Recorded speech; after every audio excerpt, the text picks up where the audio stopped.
But who better than me? Ladies and gentlemen, welcome back to the channel and welcome back to more Base Talks. As always, please like and subscribe. Share with a friend, a colleague, a relative, an associate, an enemy, any and all in between. It's appreciated. As you guys can see, I'm on location right now. I am not at home. I'm in Birmingham for the Davis versus Masood fight taking place on Saturday. Press conference was today, so I came up for that.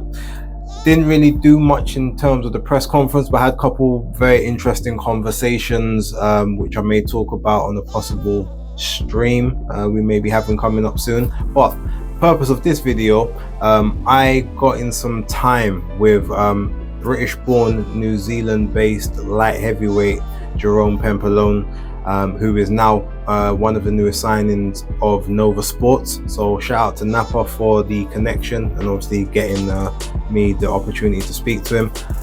I heard Jerome's name about 4 or 5 years ago. Sort of it was a name that was just kind of in and amongst the scene. Obviously I see him quite highly on BoxRec, so tried to keep up with a few bits and pieces. It was hard to see a huge amount of footage, obviously being New Zealand based, but yeah, it looks like there's going to be some possible moves made towards the UK, possible USA, some other stuff there. But I wanted to get to just know him a bit better outside of just the ring, but also, you know, see what it is that you know, that his aspirations are. So yeah, we had a chat. I feel like it went quite well. I enjoyed it. Please, I want you guys to watch, absorb. If there's any sort of information, anything that you can add to the conversation that I didn't know about, please feel free to let me know about that. But yeah, otherwise, look, watch, like, subscribe, share, enjoy. But I will catch you after the interview. This is Base the Kid, the hardcore casual, and I'm delighted to be joined by light heavyweight prospect Jerome Pampellone. Apparently you're in the UK at the moment. Whereabouts are you situated? Yeah, so I'm in London at the moment. I'm just seeing family. Here for a couple of weeks, see some family, do a little bit of training, and yeah, go back home. All right. Well, look, first things first. I mean, you're here relaxing, I guess, doing a bit of training. How are you? How are things going? We'll get into all the other stuff later, but formalities first. How is everything? That's good, man. It's nice. I kind of needed this. I haven't been come back to England in about 8 years. So, yeah, obviously this is where I was born. I moved over to New Zealand when I was 10. But all my family's here. You know, it was my nan's 90th. So I've had a big family reunion over here. I think it's just what I needed. Okay, so look, I guess the first thing we've got to kind of delve into is that's a very big move, especially for a 10-year-old at the time. So just let us know that what was the reasoning for having to, you know, sort of uproots and up sticks and move to the other side of the world? It's just mum and dad. They seen a job opportunity. They loved to travel when they were younger, and they thought that we make the move. You know, I've got 2 little sisters as well. So me and my 2 sisters moved over there. Yeah, and then, yeah, I love New Zealand, but I also love England because my family's here too. Brilliant. Well, I would assume maybe the fact of obviously because you were so young, I guess when the move happened at like 10, it was a lot easier to maybe adapt as opposed to if you was a bit older. Did you feel any different when you was younger, or did it just kind of feel normal to you? Yeah, it felt quite normal. I was still young, getting used to life, I guess. And as I grew up over in New Zealand, I realized the move that we've done. But I can't look back at. I don't look back because, you know, I've got a 4-year-old son, and I just got married this year too. So it's been, yeah. Like I said, I love New Zealand. I hear that. Okay, so when you, I guess, talk to people through your career, like ultimately how you kind of got started in boxing. I know a little bit. I've known your name for a few years, but let the people know just sort of how you started, what your roots were, and ultimately how we got to where we are now. Yeah, okay. So in England, I played rugby up to when I was 10 years old. Moved to New Zealand, played rugby a bit more because that's the sport over there in New Zealand. Playing until I was about 19, and my next door neighbor where I moved to. Isaac Peachy's my coach now. They had a gym going on, so I just wanted to get fit for my rugby. That's how I first stepped into the boxing gym, and pretty much in the first couple of months, he got me a fight. Had about say I had about 8 corporate fights, and then I moved into my first amateur fight. I think it was from my first amateur fight where I thought, this is what I want to do, and I just fell in love with the sport. Now, initially, when you were sort of in the amateurs for for that sort of brief stint and moving as a pro, what was your initial weight class that you said, this is the weight class I want to be in? Was it different to sort of where you are now at light heavy? I think I've been like heavy. I've been like heavy my whole career. Pretty much from the get go, I've been a light heavy.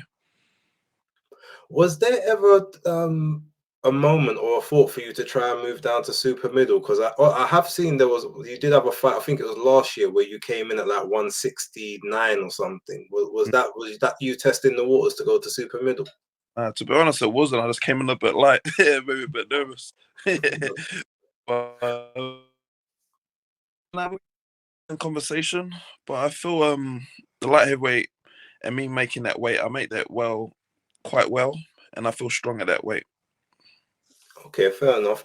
So, look, New Zealand, obviously, a lot of us on this side will know New Zealand for the work of someone like Joseph Parker, former heavyweight champion, possibly could become a two-time in the future.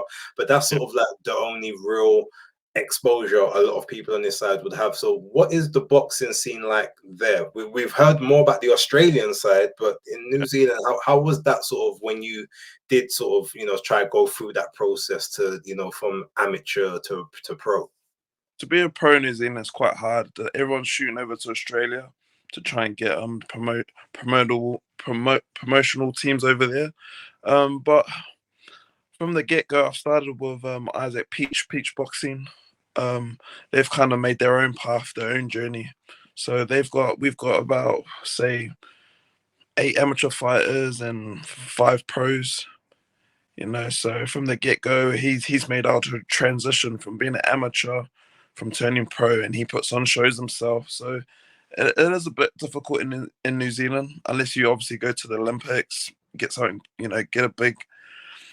make something big for your name. But it's a process, and only a couple people in New Zealand are doing it.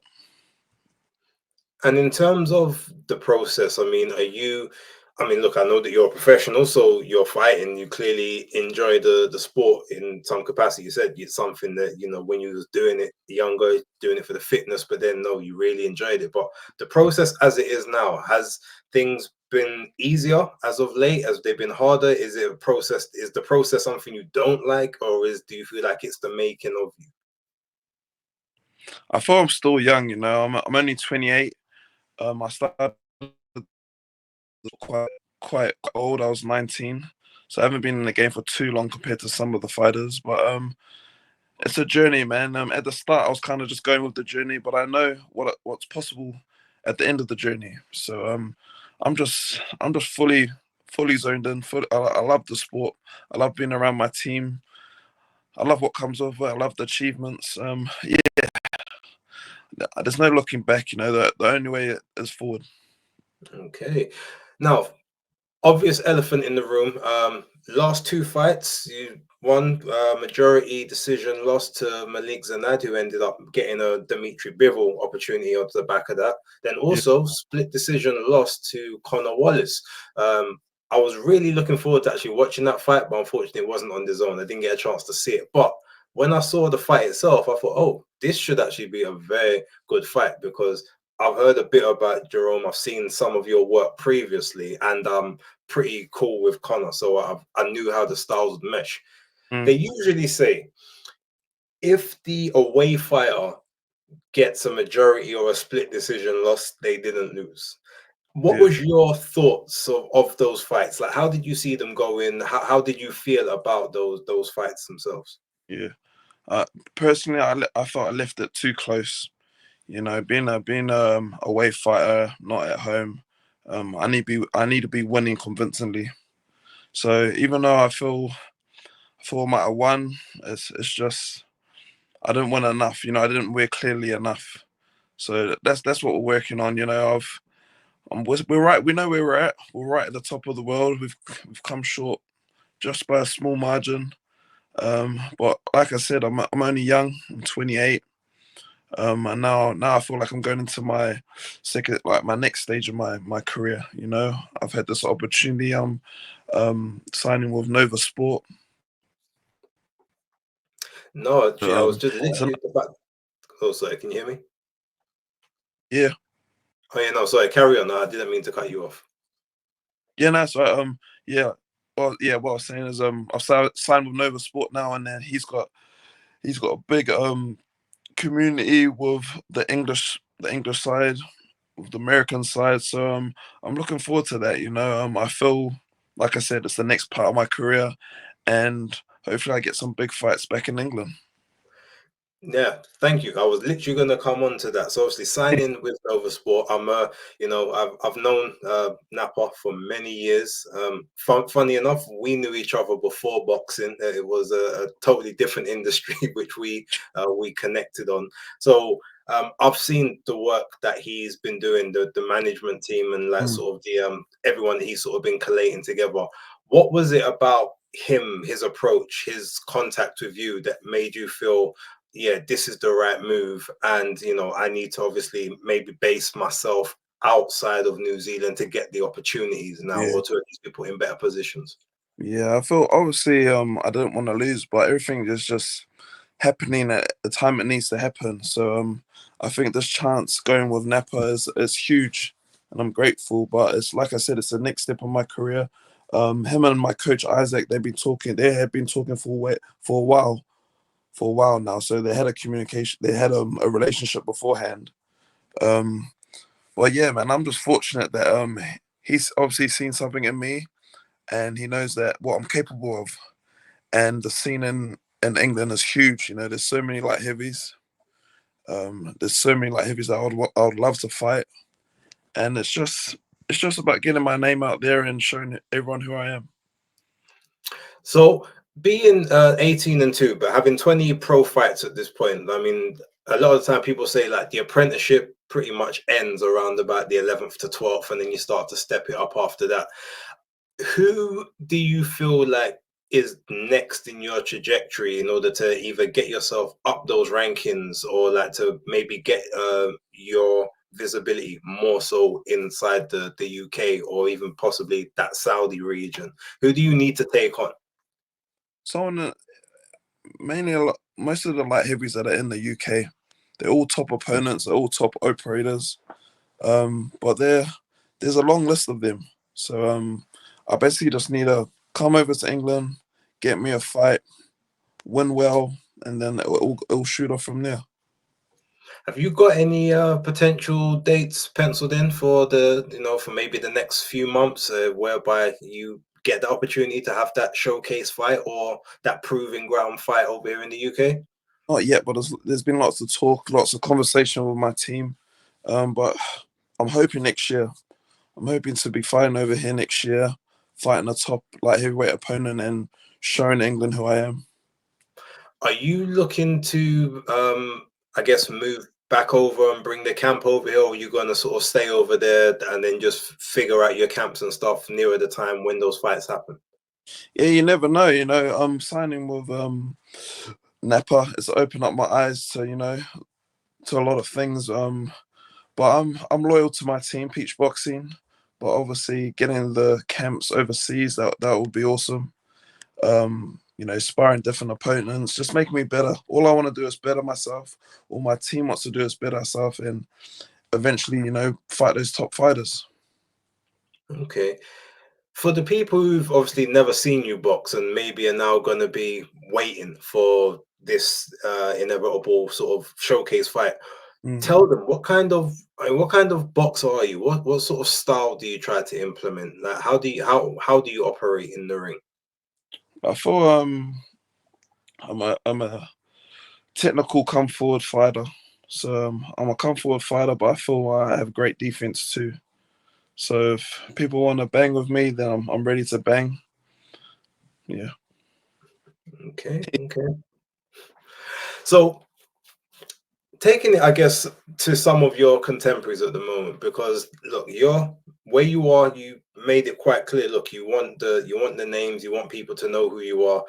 I'm gonna assume, look, the goal is world titles, the goal is unifications, undisputed. Like that's that most people you'd say, well, if that's not the goal, what are you doing it for? But for you, first of all, did you watch Beterbiev and Bivol? Yeah, yeah, of course, it was a great fight. All right. So, in your opinion, who won that fight, and how would you ultimately? What steps do you need to take for the rest of your career now to get yourself to that position where you're competing against the likes of those guys, like the elites of the Yeah. division for those world titles? With that fight, I thought it was a very close fight. It was a great fight. It definitely needs a rematch. But I thought Bivol slightly edged it. That's watching it live, but then I need to watch it. Lots of people saying watching it again, you might see something different.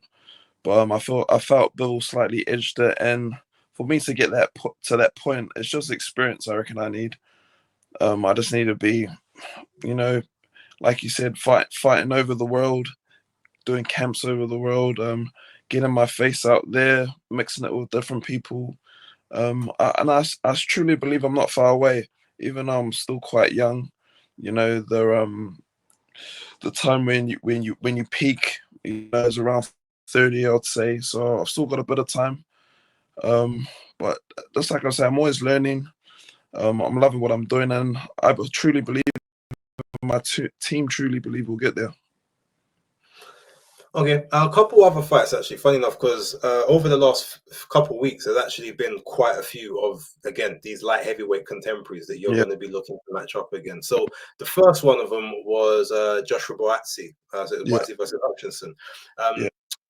How do you see yourself matching up against those two styles now? I mean, some people are very honest, say, look, I need a bit more development before I get somewhere. Others are like, no, I could do this because this person does that and I can exploit it. How do you kind of see yourself against those two? I feel I can mix and mingle with them. I feel on the day I beat anyone. That's what I truly believe. And obviously, I've come up short in my last couple of fights, but it's all a learning at the moment. And if you don't believe you can beat anyone, I feel you're in the wrong sport, and I truly believe I do. Fair enough. I respect that. Oh, actually, since you are here and we are talking light heavies, we have to talk about Anthony Yarde, who is one of Yeah, the bigger names over here in the UK presently. Had a very tough fight against Ralph Vilkins in his last bout, which was a person yeah, that not many people, if any, knew about prior to. Did yeah, you see that fight? What did you make of that? What do you make of Anthony Yarde as a fighter? yeah, yeah. I think Anthony Howard's a great fighter. The other guy gave him a bit of trouble in that fight. Um, like he said, he hadn't been in the ring for about a year or so. But that's another opponent that I would love to fight sometime as well. So all those sort of light heavies in the UK, I feel I'll be able to fight them and beat them. Okay.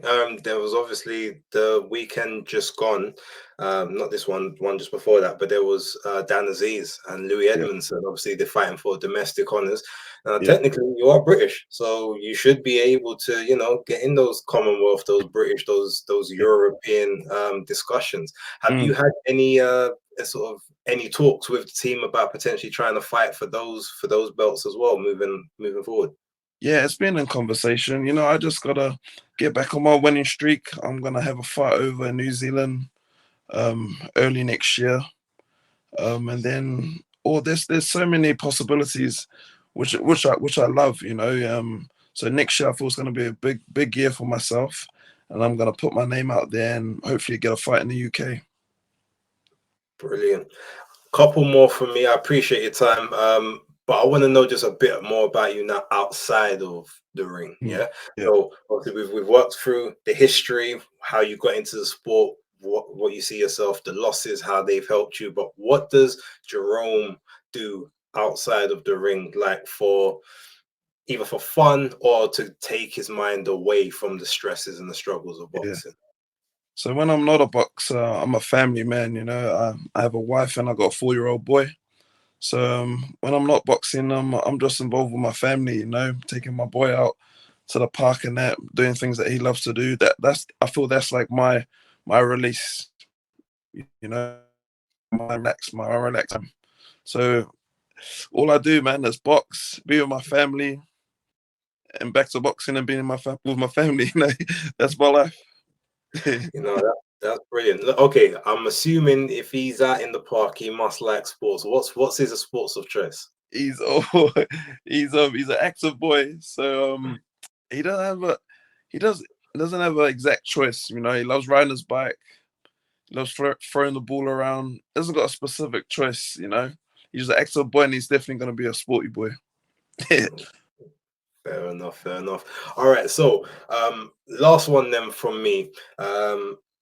In terms of your next 12 months, right? If you could map out your next 12 months, so from November now till November 2025, what does that look like for you? Getting a win or two over in New Zealand, eventually fighting in England, jumping up in the IBF, because at the moment I'm number 10 in the IBF, getting my name back up there, touching closer to the number one, and then obviously eventually fighting for that title. I know we've come up short in the last couple of fights, but we're not far away.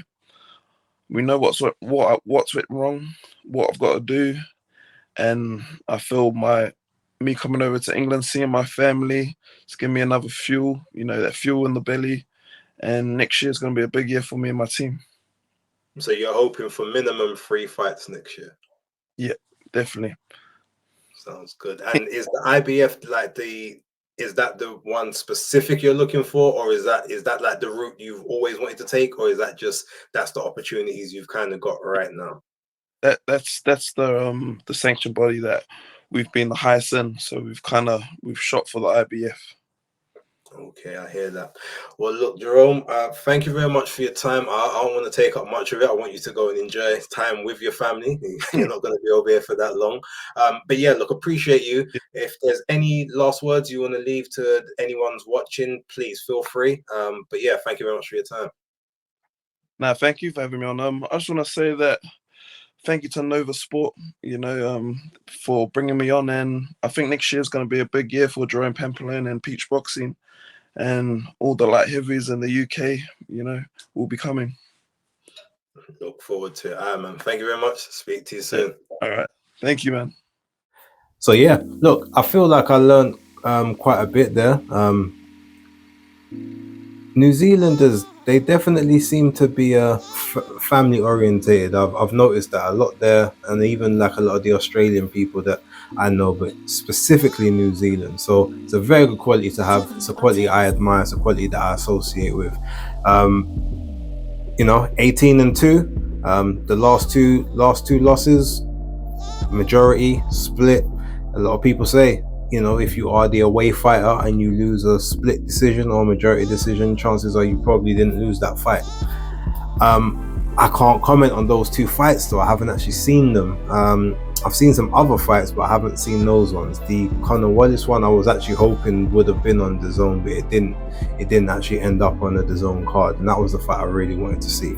But with that being said, look, I'm gonna be interested in the journey moving forward, and he's made it clear that he feels like he can mix it and beat a lot of the British light heavyweights that we've got at the minute. There's quite a few of them. I wanted to keep away from certain topics, but yeah, it will be interesting to kind of see where things lead from here. But I'm going to be watching the rest of the journey. So shout out to Jerome, and yeah, can't wait to see when his next fight news is. But with that being said, I'll leave it here. Please leave your comments down below. Let me know what you think about the interview. If there's anything that maybe you want to ask, maybe I can do a follow-up some point in the near future, get some other questions sort of asked, etc. But yeah, with that being said, thank you very much. Don't forget to like, subscribe and share, and I'll catch you on the next one. Until then, Peace.